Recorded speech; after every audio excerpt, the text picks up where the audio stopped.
Hi, welcome. My name is Joe McCartan. I'm the Executive Director of the Kalmanovitz Initiative for Labor and the Working Poor at Georgetown University. Welcome to this event. I'd like to welcome you to this panel, Rebuilding with Care, the Infrastructure of Equity.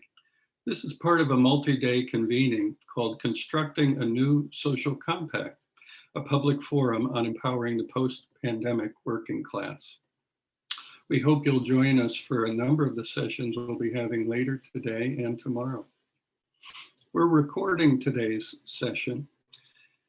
If there's so as we record, also we're going to be providing translation.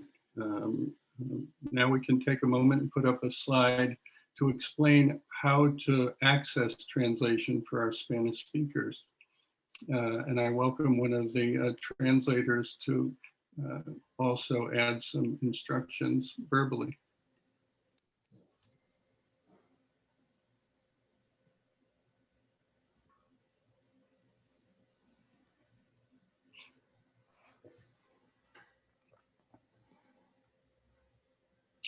So press the globe then to access Spanish interpretation below.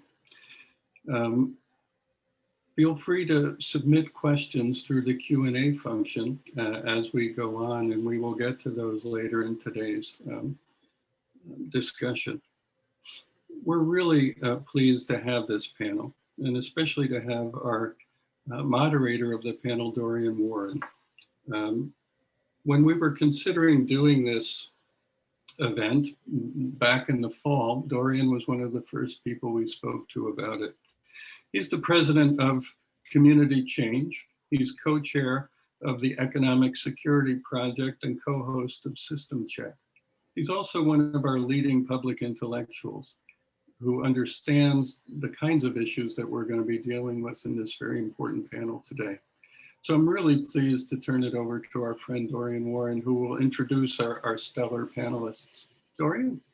Thank you, Professor McCartan. I'm very much appreciative of your leadership, and I want to thank you and your amazing team at the Kalmanovitz Initiative for Labor and the Working Poor at Georgetown. Thanks to the sponsors for bringing us here together. And I know that there have already been some really robust conversations over the last couple of days already. And this plenary panel with true rock stars aims to pick up, excuse me, where you left off yesterday afternoon. So as Joe mentioned, we're talking a lot about care and rebuilding with care, the infrastructure of equity. And I actually don't want to do a long introduction because I actually want to hear from our esteemed comrades and panelists. But just to say two things. We are in the midst of building a post-COVID recovery. And so the question on the table for us collectively is how can we ensure that we don't just include the categories of workers denied the promise of the New Deal by racist exclusions, but that we fundamentally transform our thinking and our policies and rules about what's needed for a just economy. Secondly, I want to really emphasize that the only way forward for our country is to center the needs of women, and particularly and especially women of color.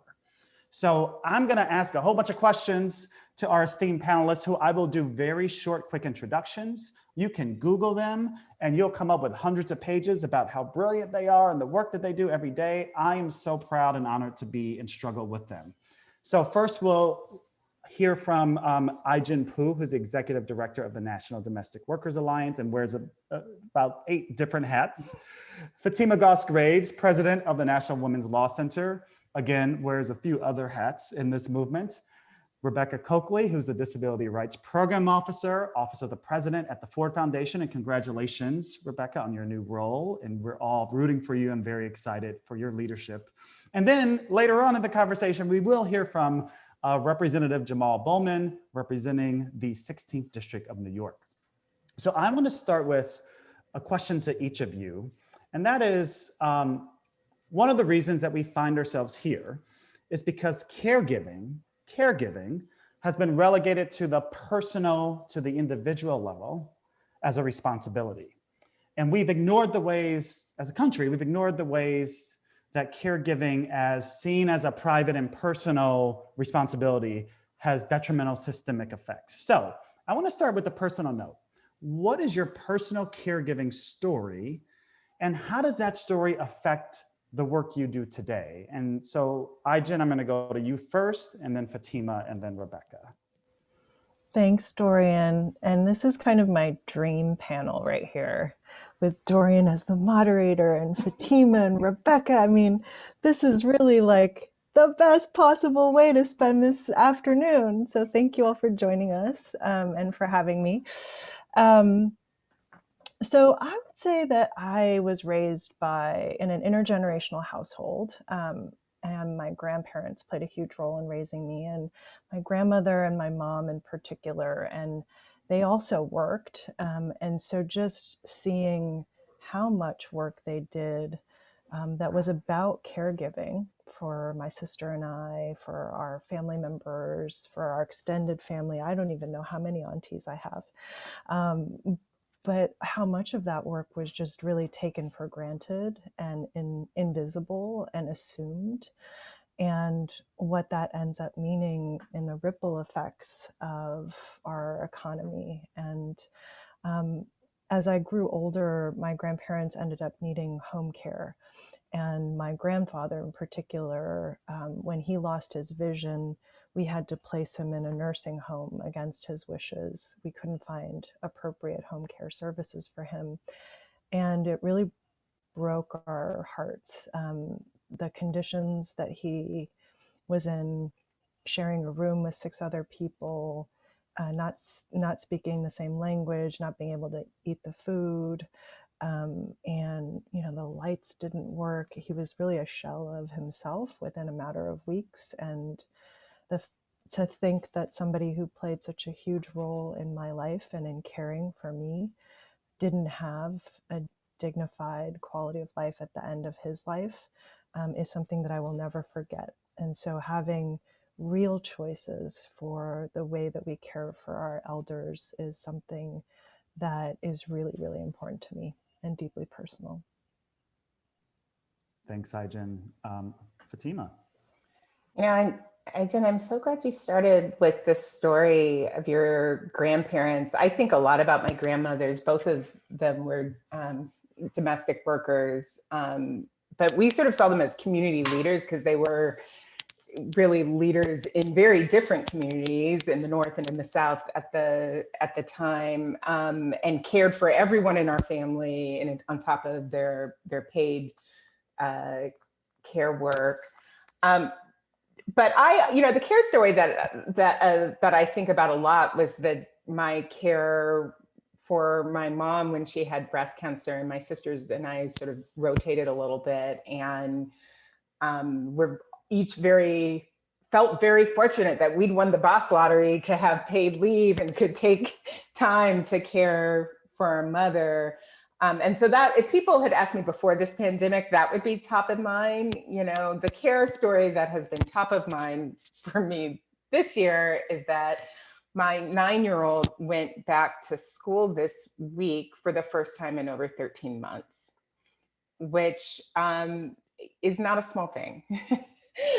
And has definitely, to the extent that I did not understand the need for care across the continuum and the need for and how fragile our whole care system was, it has come home to me very, very personally.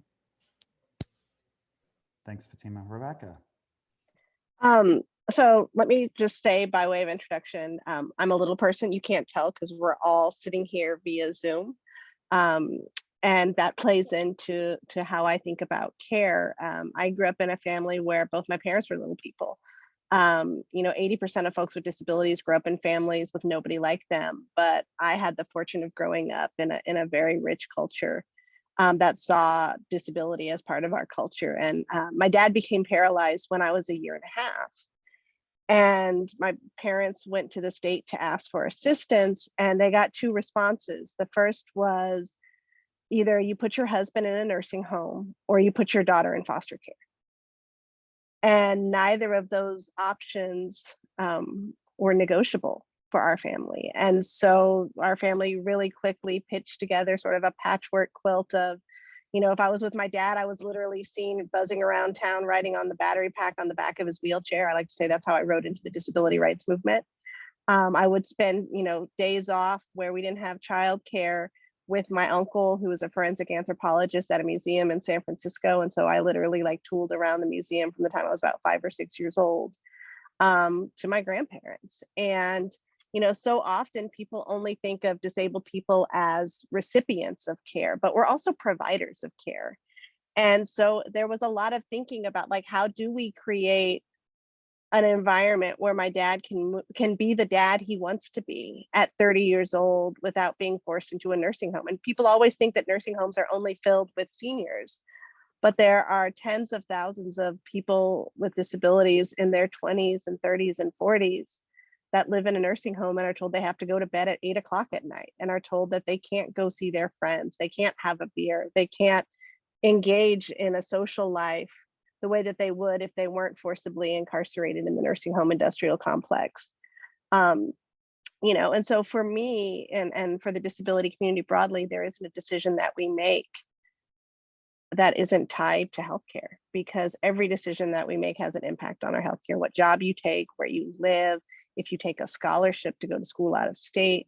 And so this conversation around the complexities of care and disability is not an easy one, but I also want to note how historic it is to have the three of us at the table having this conversation, because this wouldn't have happened across our spaces even 5 years ago. And so I think it says a lot about the fact that women are getting this done, but the fact that we've been very proactive across the gender justice movement, the domestic workers movement, and the disability community of casting off fossilized baggage from previous generations and saying we really want to figure out how we make this work.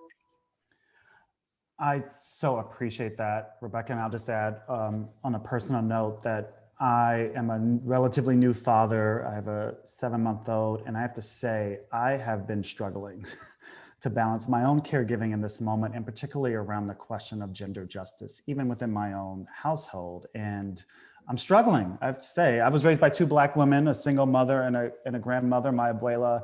And because this is no longer abstract for me, I am so exhausted because of the labor that's often invisible, the care labor. And I have lots of privilege and advantages. So for women, and particularly women of color, we can no longer make this work invisible. It is past time for this to be seen and to be valued with dignity. So with that, I'm going to turn to you, Ai-jen, with a question specifically for you. And that is, so as a society, we've largely dismissed care work as unskilled, as undervalued, as somehow not work at all. And then at the same time, and for similar reasons, we have dismissed the needs of the people who do our care work. And how do we think about, and let me add, our social mores, so to speak, shun care as something that is quietly done behind closed doors. So there's never really been a public investment in a public set of public systems focused on the needs of the people to provide that care. So talk to us about the ways that this reality in which we find ourselves is deeply connected to racism and sexism. Well, the fact that care has always been kind of assumed to be this personal burden or responsibility that is supposed to be managed behind and hidden behind closed doors, it really is code for it's what women should just shoulder and handle. And they have been, women, and especially women of color, and I'm going to come back to that, have been our default care infrastructure in this country. And that really hasn't been sustainable for many, many decades, arguably ever. And then as a profession, this work has always been associated with women of color. Our first care workers were enslaved Black women who were not even recognized as fully human. And that has really shaped our relationship to this work and the way it's been treated in law and policy literally for generations. In the 1930s, when we were debating what labor laws should be in the New Deal, Southern Dixiecrats refused to support the labor laws if they included protections for domestic workers and also farm workers who were Black at the time.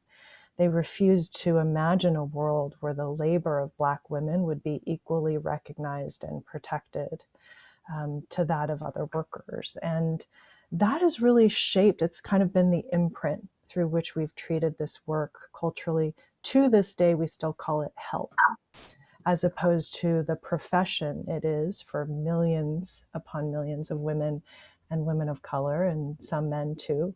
And that is kind of how we find ourselves in a situation where there is a patchwork at best set of systems that is duct taped together by a whole bunch of women and women of color and at great cost to those women and women of color, as well as to the people who rely on those services for their basic dignity, their basic human interdependence, human independence.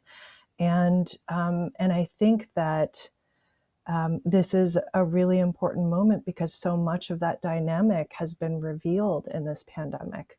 We were all quietly simmering in crisis before the pandemic. And I think what this, even though we were all isolated in the pandemic, what we realized by Zoom and otherwise was that we're actually in the same crisis, which is a crisis of a lack of a care infrastructure. Wow. We realized we're all in the same crisis. That hit me hard, Aijen.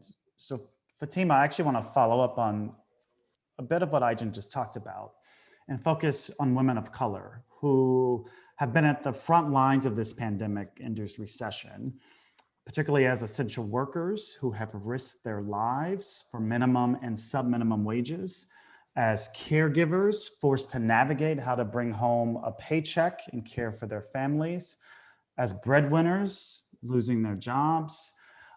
Given all of that, how would this moment that Aijen just eloquently talked about, how would this moment have been different if the last New Deal had not denied rights to domestic workers and agricultural workers and workers with disabilities, as we just heard from Aijen?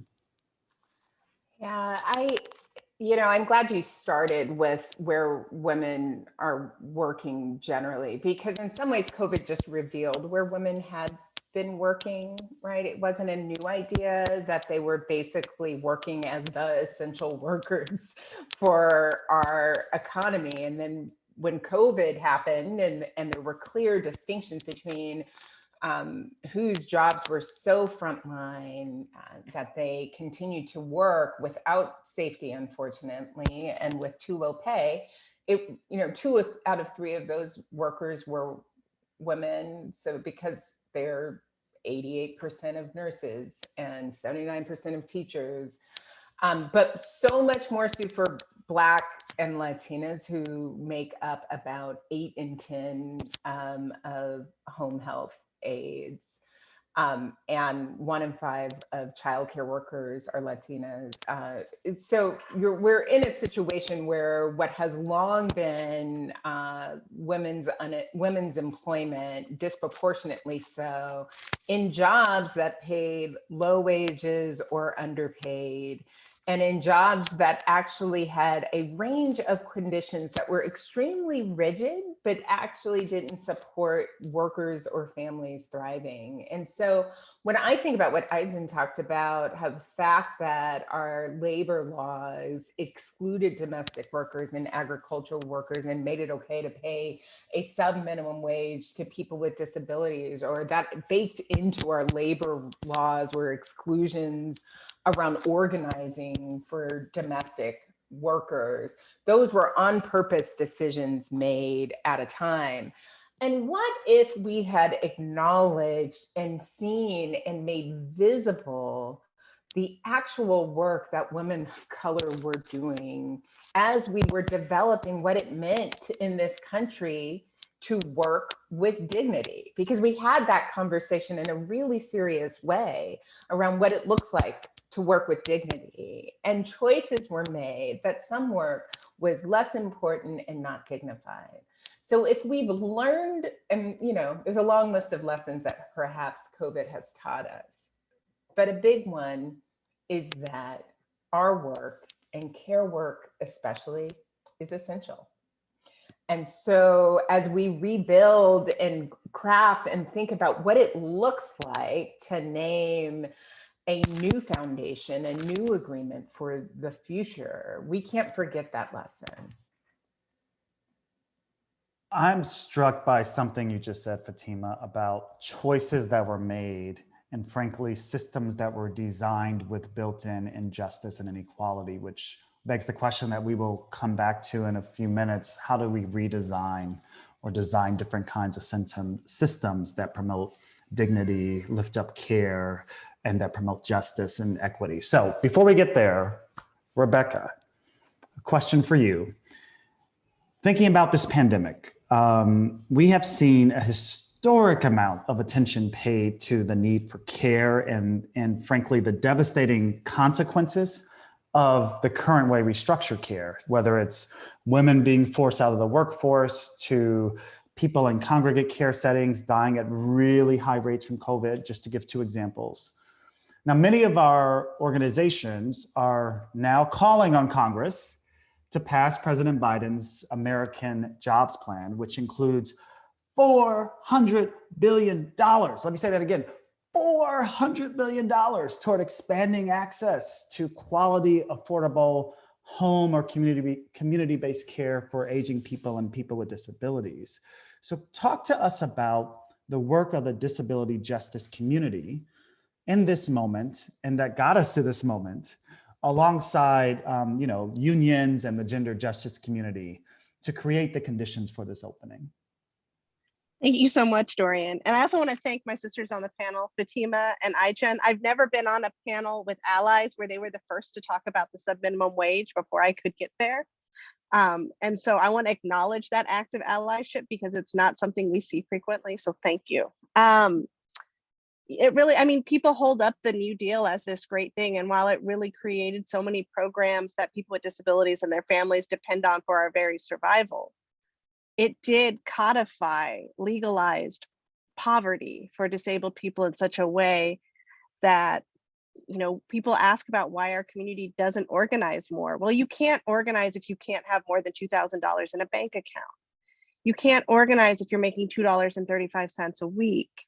You can't organize if you have to turn down a full ride to Harvard because you get 3 hours of home care in Massachusetts versus the 15 to 20 hours you might get in Indiana. And that's the reality of the choices that disabled people have to make daily. And while, yes, $400 billion, holy buckets, that's a lot of money. We had 6 pieces of legislation passed tied to COVID that didn't have a dang thing in it for disabled people who are 2/3 of the people that have died because of COVID. So $400 billion is a lot, but I would much rather have all the folks that we've lost still with us. And so there's still such a fundamental struggle. And I think you can't neglect the importance of that connection between disability and poverty. Poverty and disability are both causes and consequences of each other. And we see that play out over and over again. The historic collaboration that came together around the $400 billion, and frankly, that came about really over the last 2 to 3 years, but especially at the beginning of the pandemic, between gender justice groups, unions, home care workers, has been a long time in the making, and it has required all of us to take some time and examine both intended and unintended biases within all of our movements, and to have some real frank conversations. I think the acknowledgement that, let's be real, domestic workers became disabled because of COVID. And so they don't just have one foot in the women's movement or one foot in the domestic worker space anymore. They are part of the disability community, and they have rights under the ADA, Section 504, and every other piece of disability rights legislation. And all 3 of our communities need to do a better job of acknowledging that, and acknowledging the new Venn diagram of the domestic workforce in some ways. We really have a historic opportunity to reshape the role that the disability community plays. Our allies in the progressive space were really quick to hold us up and thank us and list us as inspiration porn for our work to save the ACA, but yet we're still not good enough to be at your leadership tables. We're still not in your boardrooms. We're still, we had a call this morning with a bunch of disabled leaders across the progressive movement who feel lonely, who feel isolated, who don't feel like they can bring their whole selves to the table. And that is the work of bringing and creating the kind of movement that we all need to grow and thrive. And that is, to me, the critical legacy of this $400 billion. So we have $400 billion. So what? What really matters is what we do with it transformationally in terms of getting the money and the funds to our fields, to those that are closest to the hurt. But also, how are we going to take the lessons learned from these last several years and work better across our spaces to build the kind of phalanx, like to use the old, Roman metaphor, that we know that we fundamentally need to drive the change for all of our folks. I was sitting here just saying amen, amen, amen repeatedly. You better preach, Rebecca Cokley. So listen, we still have about a half an hour and we will be joined by Representative Bowman soon. I want to ask each of you one more question, and just a reminder for those of you watching and listening to put your questions in the Q&A function here in Zoom. But to all of you, so when we see that the way in which these issues are talked about, whether it's by policymakers or news outlets or pundits or so-called experts, they're often segmented into silos. So calls to invest in childcare assistance over here, calls for paid leave over here, calls for increased supports for home and community-based care somewhere else, calls for workplace protections for domestic workers somewhere else, calls for the needs of people with disabilities in need of care that we often relegate to the basement, right? So what do we lose when we look at all these different aspects of caregiving and care infrastructure as individual pieces instead of seeing the whole and the way in which they connect? So really the question is, how do we think about and confront this narrative that serves to keep our communities stuck in the scarcity mindset around the care infrastructure? And if I can, it'd be great if I could go in reverse order. So I'm going to call on you first, Rebecca, and then Fatima, and then Ijan. I think part of it is this, like, I'm not going to lie. I suspect some people on the other side are very nervous about the fact that Ijan and I are on this panel together. And I actually really like that. Like, you should be scared. We're coming for you, all of our people. We're coming for you, and we're going to force you to change your way of doing business and telling all of our communities that it's either disabled people that need to be poor or it's workers that need to be poor. Like, we're over that. We're not letting you use that anymore, whether you're in government, whether you're at the White House, in Congress, wherever you are, that's bunk. It's done. And I think continuing to think about, like, where is those gray areas that we can organize around these spaces? How are we talking about people living with long haul COVID who now have disabilities in the gender justice movement? How are we meeting them where we are? How do we actually talk about the fact that the term underlying conditions is racist? Because when we were talking about cute white kids with disabilities during the ACA fight, they're people with pre-existing conditions. But when we were talking about people of color being disproportionately impacted by COVID, we started talking about underlying conditions, which sounds sneaky. It sounds evasive. It sounds like you're trying to hide something. And how are we collectively across all of our spaces calling out anti-Black racism, calling out ableism, calling out sexism, which we know is rife across all of our spaces to create the kind of movement we want to have going forward. Thanks, Rebecca. Fatima. Oh, I love following Rebecca because she says all the things that need to be said always. I just want to say a couple more things to add onto what you said. The first is that even though we're often talking about the same families who are in the need of childcare, in the need of paid leave, in the need of home and community-based service, it's often the same family that has been convinced that this is a personal problem that you're either good at solving or not. And so the shift that we had to make, and that I think is an extraordinarily powerful shift, is it is not just your personal failure. the struggle you are experiencing right now is across the lack of a strong and vibrant care infrastructure. That, yes, that is a problem that you are facing, but it's everyone's problem. And that shift to it being everyone's problem, from my inability to balance my work and life, and I don't do that well, but it's actually not just my problem, right? So if you start naming that we need a third party here, we need to acknowledge that if our economy is going to function, if our families are going to thrive, if women are going to be out of the 1980s levels in terms of workforce participation, then we actually have to have a solution that is akin to the amount that we put in other things that are too big for personal people to solve as individual matters. And so that is the shift that I think we're able to make when we don't silo this, because it's not just a personal problem, and it's not just maybe you need to get better at negotiating your leave options with your employer, right? That's the framework we have been in, and to move to this place across is a huge development. Thanks, Fatima. Aijen? What I'm just thinking about is just hearing my sisters talk is that one of the reasons why I think organizing is so powerful is that it resists the way that policies extract solutions from the human experience. And if you root it in the human experience, you know that any one of us can become disabled at any given point in our lifetimes, and that we are all part of intergenerational family units that are the user, family broadly defined, right?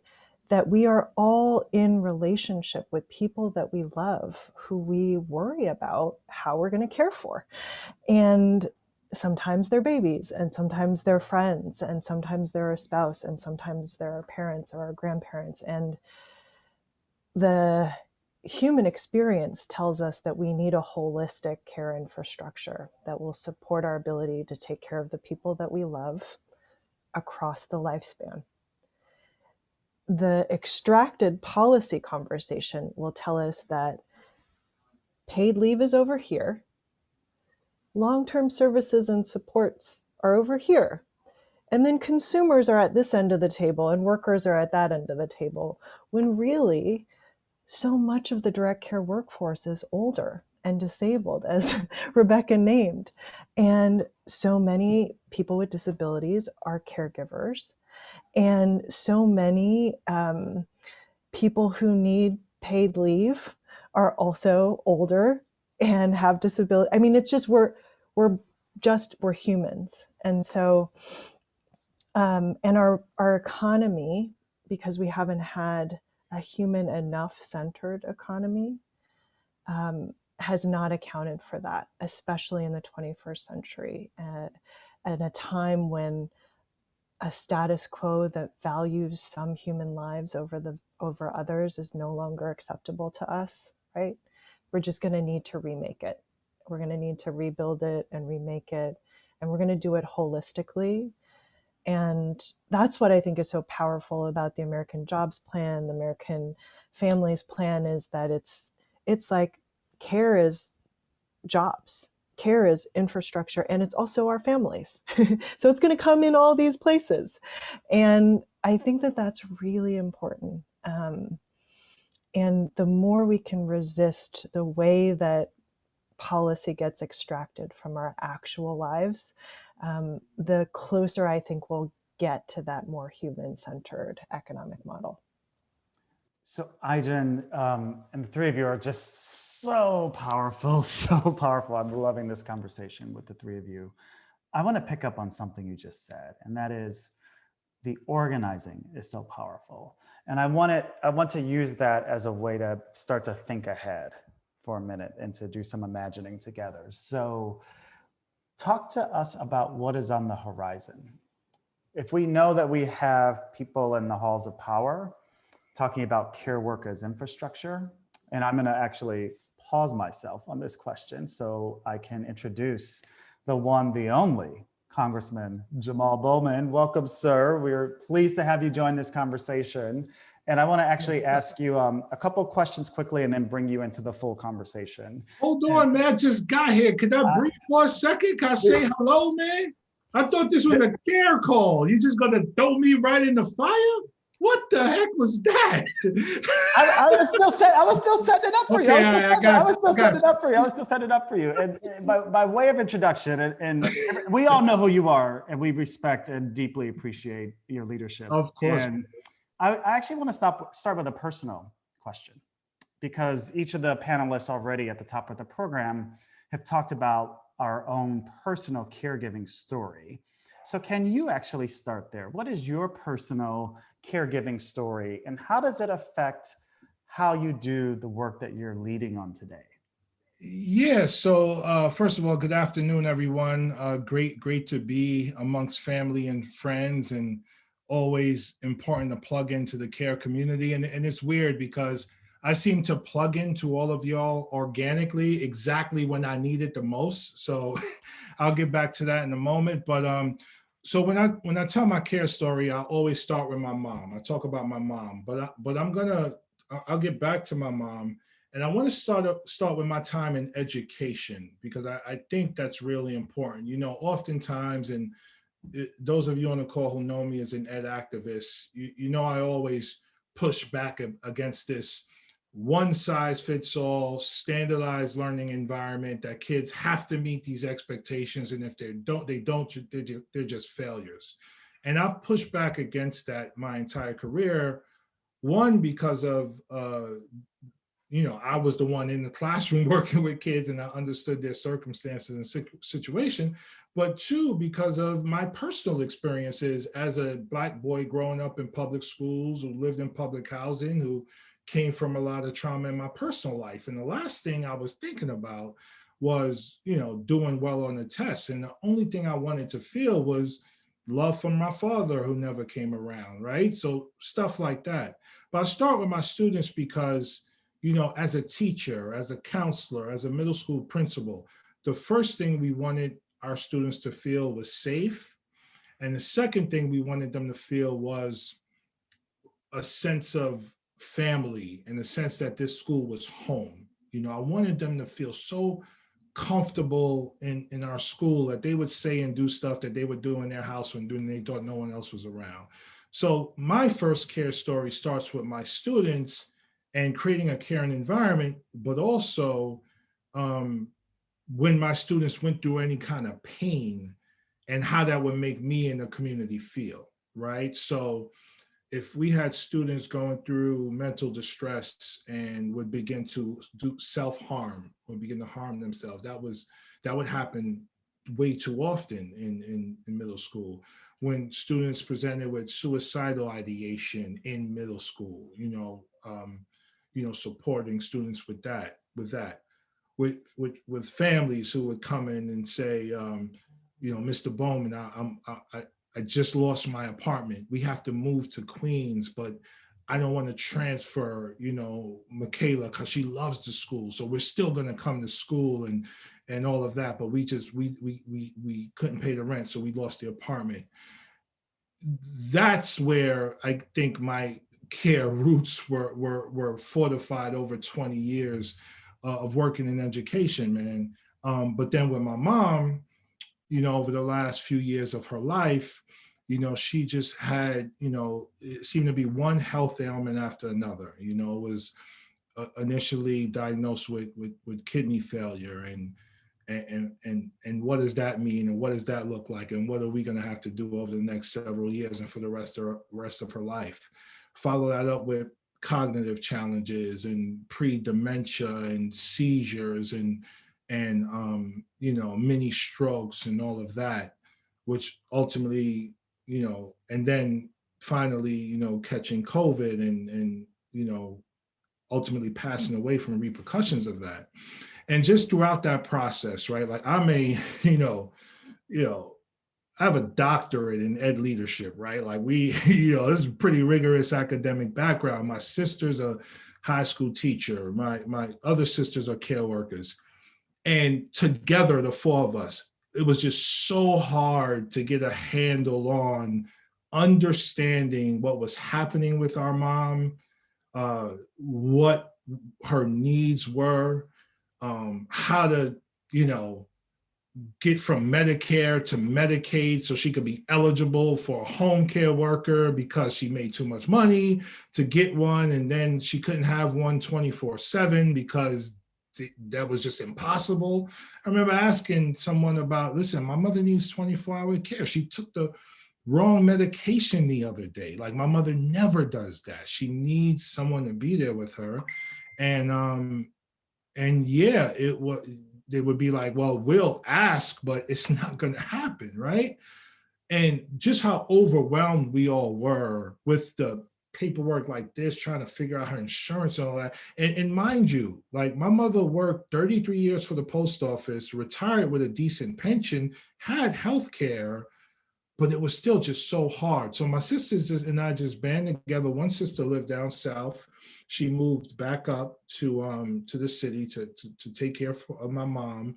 Her and my mom in the studio, because that's all my mother could afford on her retirement money. And and this is where the interconnection and holistic perspective happens, right? Because my mother lived in a 2-bedroom apartment on the Upper East Side, Manhattan, very nice neighborhood. The rent control law ran out. The apartment became market rate, and my mother was forced to move from Manhattan to the recently gentrified Bronx, right? And then when my sister came, they were both in the same apartment on top of each other. That was stressful in and of itself. And then we would like rotate and take turns to just like see my mom, take care of my mom, take her to her appointments, and go with her to dialysis and all of that. And, and then, new strand of COVID hit. We don't even know how she caught it, and, ultimately passed away. And it just gave me the personal experience that I continued to see and hear about, on the campaign trail and prior. And, if I wasn't a care champion before this, it obviously, catapulted me into being, on the call with you all now, and just being someone who, just believes it's essential to everything that we do. And I'm sorry I'm giving you a long answer, but then the thing I want to close with is, just going back to the beginning of my life with my mom. And my mom just raising me, I had the blessing, again, going back to housing. It's interesting how these two things are connected. I lived in a very diverse community because of Mitchell-Lama laws and rent stabilized laws and rent control, where we could like pay rent based on our income, and it wasn't like commoditized, right? So I lived in a very diverse community with, Jamaican, African, Muslim, Christian, Buddhist, Jewish, Puerto Rican, Irish, everybody. Very lucky to do that. But my mom raised me to love everyone, like love and respect everyone as a human being. And when I talk about care often, I think all of us, it's care for our, for our parents and grandparents for sure, but it's care for ourselves as well. It's care for others, especially others who may be different from us, because, that's how you bring world peace, right? that's we're trying to get to a place where we can live in the world and share the world together and build the world together. But she taught me to love, man. And she taught me to hold doors open for people when they are behind me so they can go first, and, help older people with bags when they're trying to get into cabs. Like, I'm recalling actual lessons in my life. And so care for me is about care for the environment, for ourselves, for our families, for our communities, for our elders, for the human race, and for our babies. And I'm promising the last thing I'll say. In education, the holy grail is early childhood education. It's the babies. If we get the babies right, and when I say babies, first 1,000 days of life, because that's when the brain is very malleable and it develops rapidly. And if trauma happens there, brain chemistry is reoriented, and it leads to negative health and education outcomes, most likely. It's called ACEs, When I discovered ACEs and early child education, I found the Holy Grail. So care is the Holy Grail of existence, in my opinion. So sorry for that answer, man. No. Don't, please don't apologize. Let the, I grew up in a black church. Let the church say amen, first of all, because a lot of us are here like, yes, preach on. And I have to say, Representative, why you're so refreshing and why we're so inspired by your leadership is that you use like 3 words that we don't often hear from our elected leaders: love, peace, care. I mean, mind-blowing, right? And like, this is how you lead. And so I just want to first appreciate you and your leadership, and thanks for jumping in the conversation with us. I want a quick follow-up question to you, and then I'm going to bring us back together as a panel. So here's the question. It's no secret that we are in a once-in-a-generation moment to change the way our caregiving workforce and infrastructure is supported by federal dollars. And IGen reminded us earlier that you have the best line phrase of the pandemic. You have said repeatedly that we must put care at the center of our economic rebirth. So what I want to ask you is, what do we need to know from you? You got a whole bunch of organizers and practitioners and scholars and advocates here. What do we need to know about this moment and how we can support this effort at building out a care infrastructure and a caring economy? I think in many ways it's already happening and we're already doing it. I think this call is an example of that. But a Green New Deal is care, and care is a Green New Deal, right? So that's, as we talk about environmental justice and ending our dependency on fossil fuels, we're talking about care, right? We're talking about care not just for historically redlined communities, but care for the earth and care for humanity across the globe.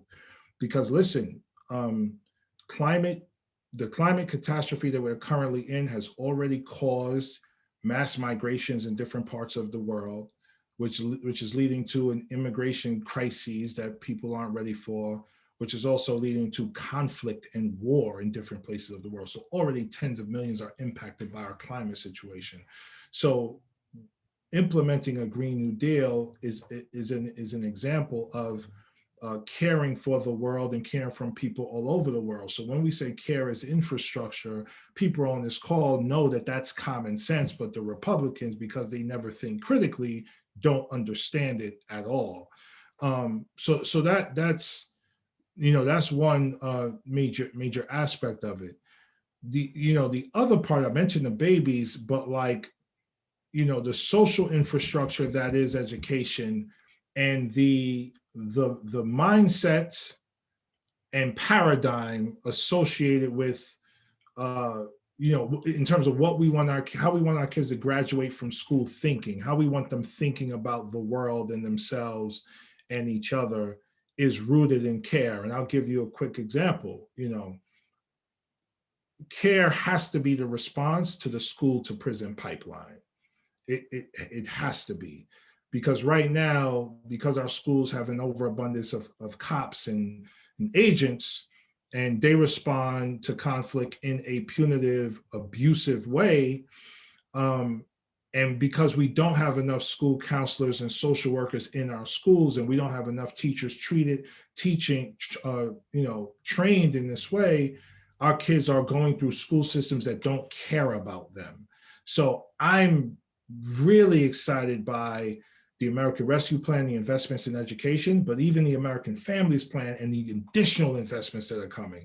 But I'm working locally, and this is what's going to happen. And to your question, school districts, superintendents, school boards, commissioners, chancellors, if you're in New York, they have to have this care paradigm as they begin to implement these dollars, because the dollars are coming.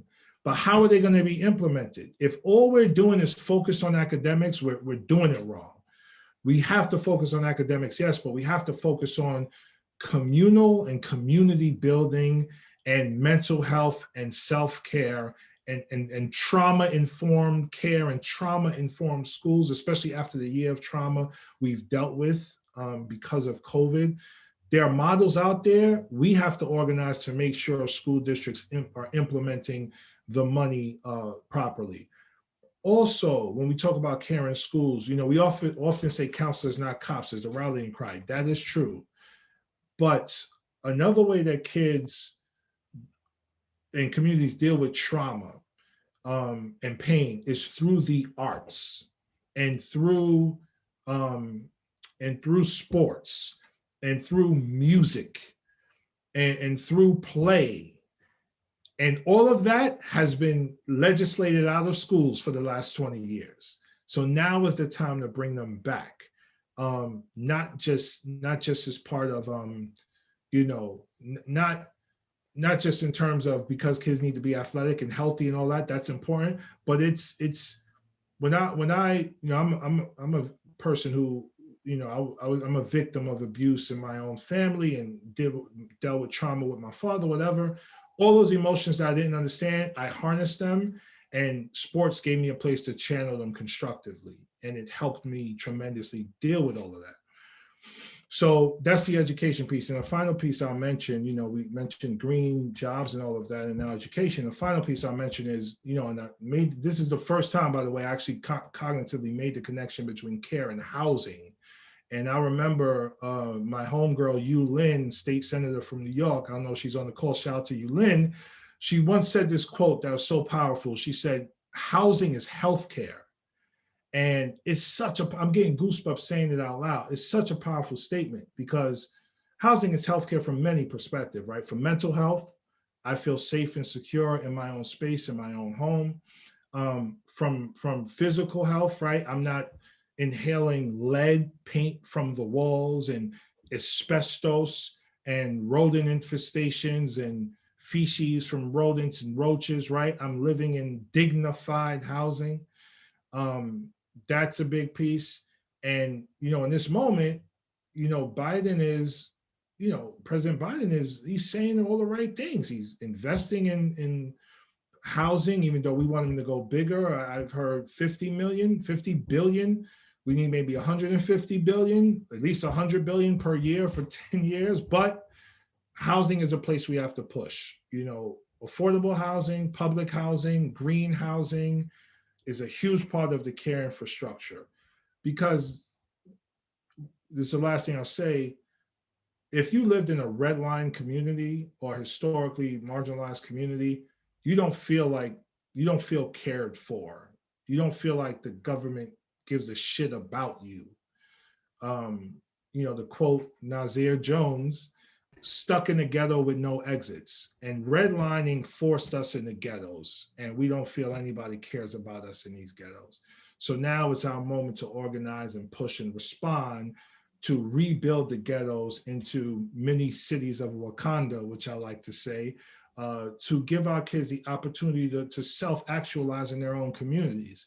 And that happens through education, and that happens through jobs, and that happens through housing, in addition to the other areas that are part of our Care for All agenda that we introduced a couple months back. So, Representative, there's so many pearls of wisdom you just dropped and then dropped the mic. So what I want to do is actually invite our three panelists to respond to anything you just said. So Fatima, I'm going to call on you first this time, and then Rebecca, and then Ijen, and then we will go to Q&A. So I just want to remind our viewers and listeners to put into the Q&A function your questions for any of our panelists and anything that you have heard thus far. So Fatima, I just want to give you a minute, followed by Rebecca and then Ijen to respond to anything that you've heard thus far. Ooh, I heard a lot. Congressman, thank you for, before you got on, we talked a lot about how care is personal, but the responsibility is bigger than individuals. And your really powerful story reminded me that what I meant to say around that is that because it's personal, we are all called in this moment to action. but the responsibility lies in the collective, and the vision that you laid out, whether it's the mini Wakanda or not, the vision you laid out about what it looks like to have a care economy, but a culture of care that infuses all of our settings and institutions, that would be transformative. And it like kind of gave me goosebumps.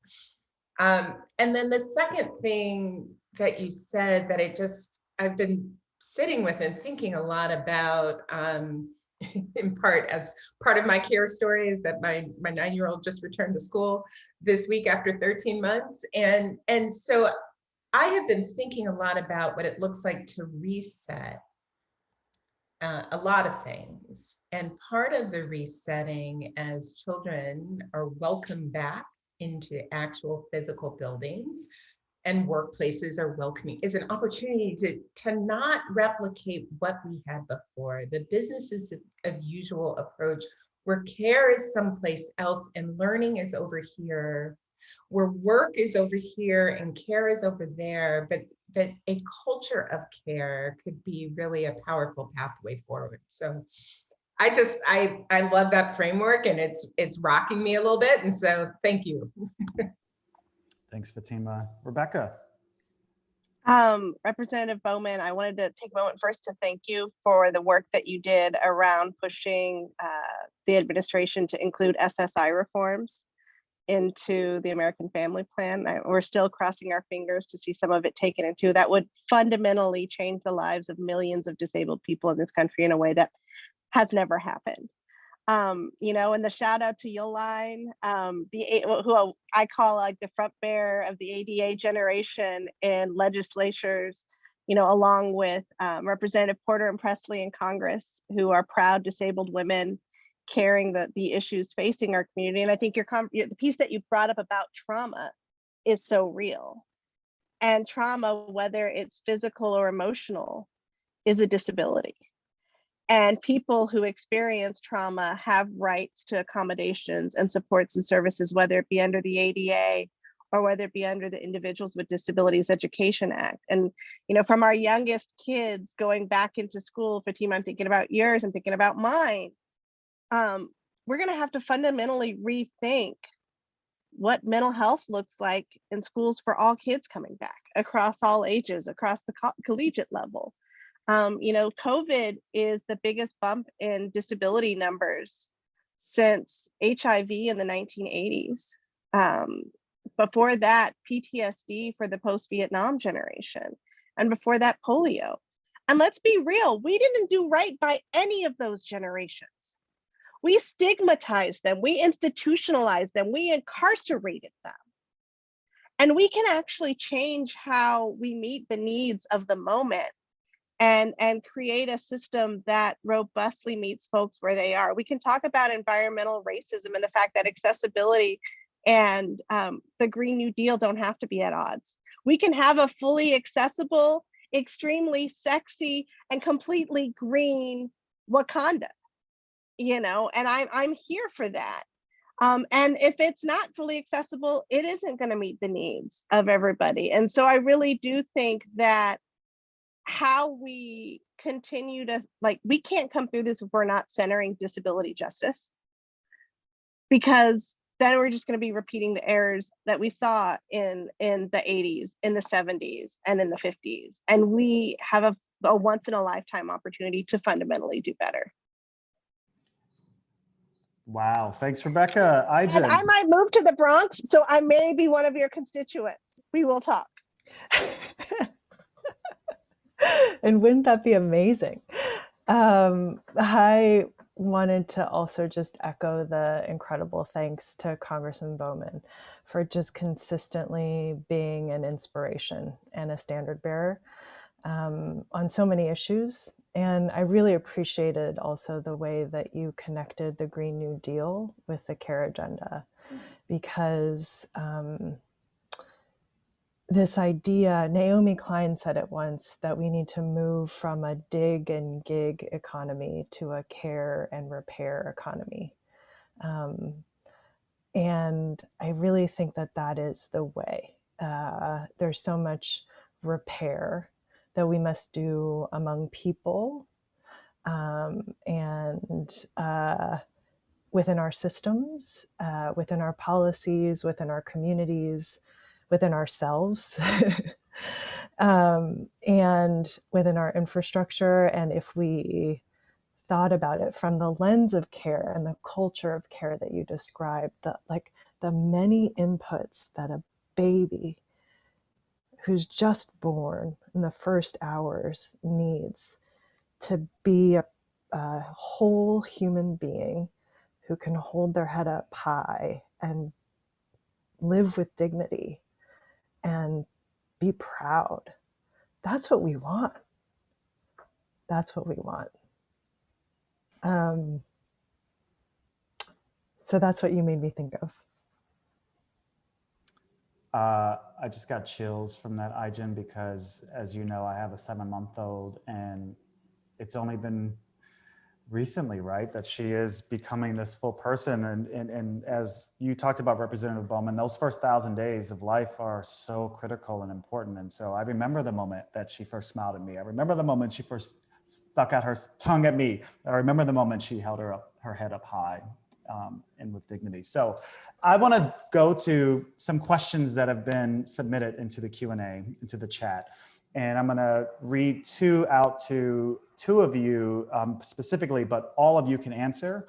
And then I will save a little room for a lightning round of closing comments on a particular question. So let me read these two. The first question was directed at Ijen, and it's from Laura. And she says, can you speak a little to the relationship between the traditional organized labor movement and care work and workers?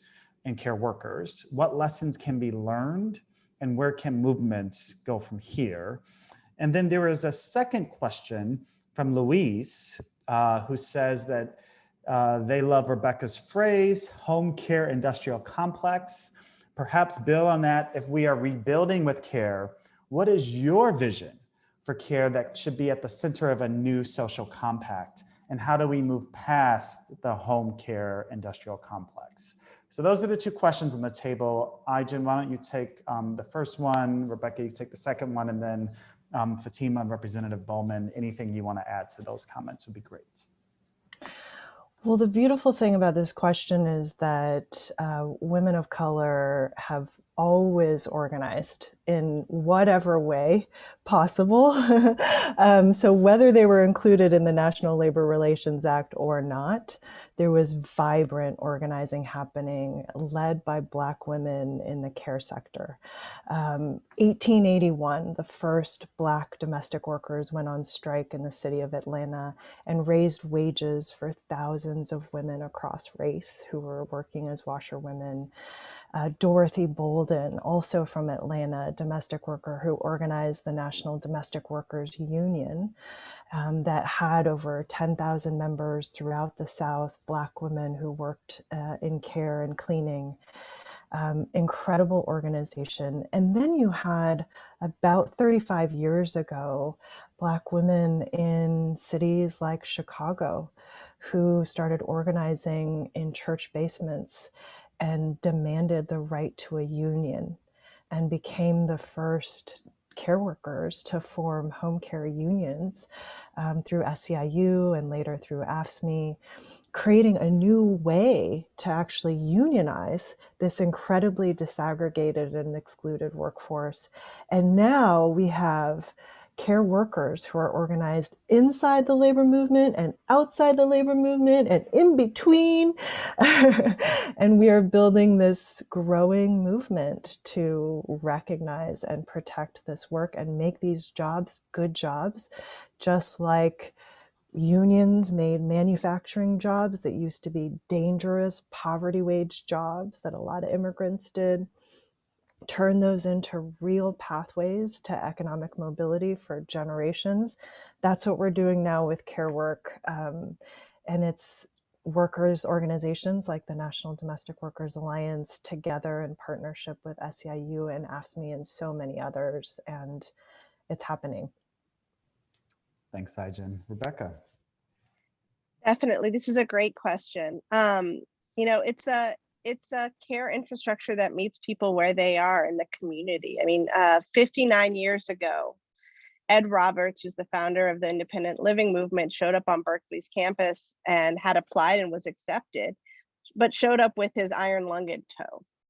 And if you've ever seen an iron lung, it essentially looks like a ginormous metal casket.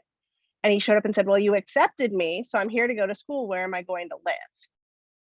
And they said, well, I guess we're going to throw you in the hospital because we don't have a dorm room that you can get to. We don't have elevators that are big enough for you. Mind you, this is decades before the ADA. And so what Ed then did was call all of his other disabled friends and said, you all need to come and apply to go to Berkeley. And we're going to take over this hospital and we're going to turn it into a frat house, because then they're going to have to be accessible to us. We're going to take over this campus and actually make it the cornerstone of a community where we should be able to go down the street. We should be able to, sit on the front porch and holler at girls, because that's what obnoxious teenage boys do when they're in college. We should have the full collegiate experience, not just be locked into this hospital ward. And that's what they did. And it was so revolutionary at the time but really is the revolutionary tradition of all marginalized communities. What do we do when they tell us we can't be somewhere? We show up, we call our friends, we take over the space, and we make it really awkward and uncomfortable until the space actually expands around us. And and that's what we do because we've been systematically kept out or legally kept out. And I think there's an opportunity to think about, what does it look like if it doesn't have to be that way? What does it look like if we can create a system where we have no discussion of who needs to be poor, whether it be disabled people or workers, but instead say, let's raise asset limits and wages. Let's make it so disabled people can actually get married, because we still don't have marriage equality for disabled people in this country. How do we let people control the types of services that they need? I think one of the things that people don't talk about with these religious freedom bills is the impact it could have on the types of care that different people with disabilities get. We know that LGBT folks with disabilities are already being denied care because so many of the home care agencies in certain parts of the country are religiously affiliated. And someone can say, you know what, I'm not going to come into your home and turn you at night so you can avoid bed sores and dying of an infection because you happen to identify as LGBT. And so what does it look like to actually organize from that space of, if everybody had what they needed, both workers and disabled folks and aging folks, and we work backwards from that and build the system around that, set up the buttresses, which are my favorite architectural object. Like, what does the buttressing look like of a system that actually is grounded from the needs of those most affected? So we're not instead saying, oh crap, we didn't think about what it means for the COVID folks, or, oh, we didn't think about people with mental illness or people with cognitive disabilities. We didn't think about what this means for Britney Spears accessing services that she needs as a disabled person in the community. We could actually get to some of the changes that we need.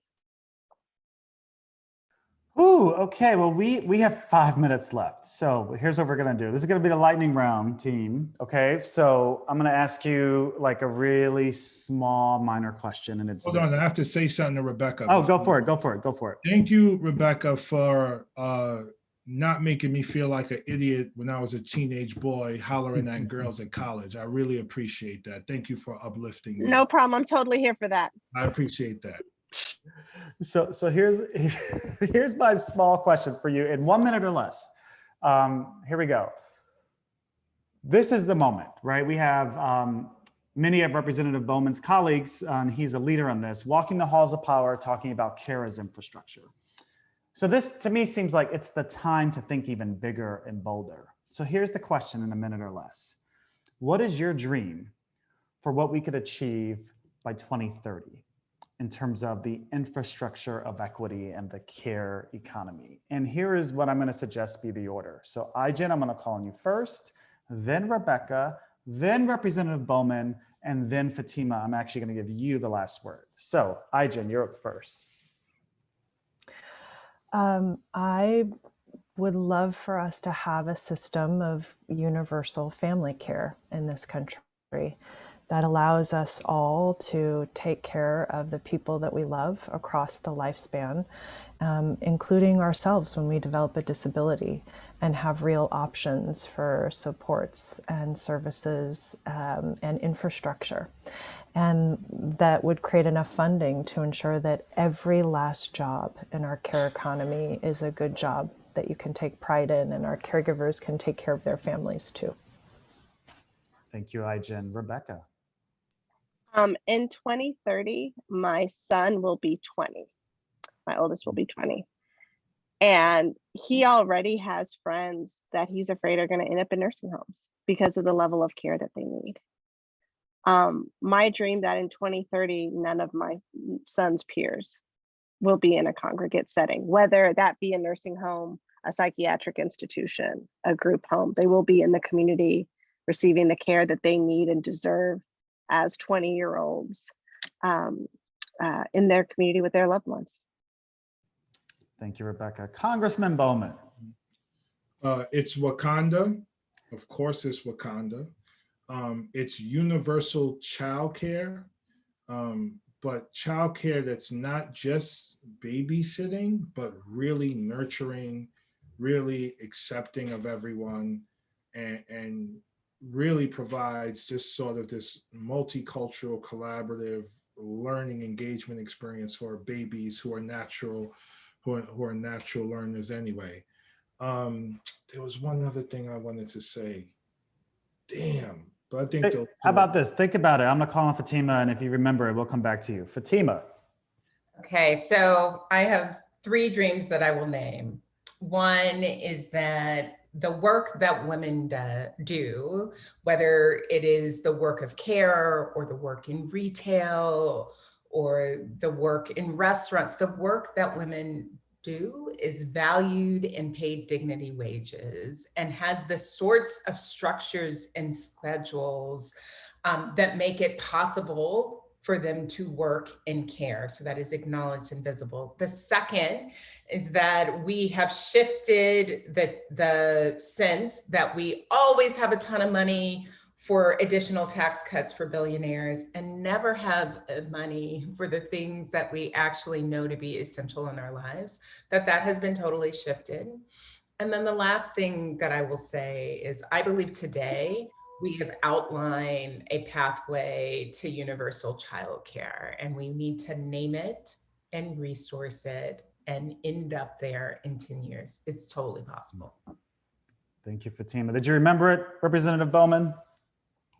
No, Fatima's good. We're good. Okay. So let me then close this out and thank Fatima Goss-Graves, Ijen Poo, Rebecca Cokley, and Congressman Jamaal Bowman. And just to say, we heard a lot, so much. I have new life after this panel, because we heard a lot about care and what that means to organize our society around care. We heard about love and peace. And I want to end, of course, on organizing, because we only win what we organize to win and what we have the power to win. Policy is simply power relations frozen in a moment in time. And so it is our jobs to organize around this vision that you have heard the last hour and change, to create the society that our fine, brilliant panelists just outlined. We are going to get there by 2030, and I'm so delighted to be in this fight with you. So thanks to each of you. And back to you, Professor McCartin. Dorian, thank you so much. What a remarkable panel. We could not have imagined a better discussion than what we've just heard. And it really is at the foundation of the imagination of the new social compact we need for the 21st century. Thank you all for your important work in that. Thanks to my colleagues who made this possible, especially Lily Ryan and our Associate Director, Elaine Wyndham, and also Sarah David Heidemann of the National Women's Law Center, who helped organize this panel and had the foresight to realize just how important this conversation was. We'll be having concurrent panels starting at 2:30. Our schedule is available at lwp.georgetown.edu. Please join us, and thank you, Dorian and panelists, for this wonderful discussion. Have a great afternoon, everyone.